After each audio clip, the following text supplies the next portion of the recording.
Lahat ng mata napapasulyap sa batang ito sa bayan ng Anda sa Bohol. Ang apat na si DJ, may pilik matang kulay puti. Hindi po kayo namamalikmata. Ang kanyang mga pilik mata o pilok sa Bisaya, puting-puti.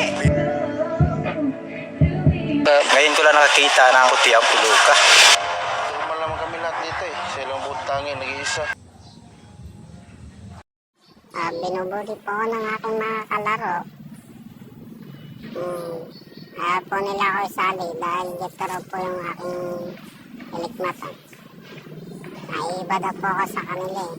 Mata ni DJ, hindi naman daw nangitim. Katunayan, sa paglipas ng mga araw, mas lalo pa raw tumingkad ang pagkaputi nito. Baka ito ang makakaangat sa kanilang pamilya. Baka pagdating ng panahon, pag lumalaki siya, maging artista pa siya.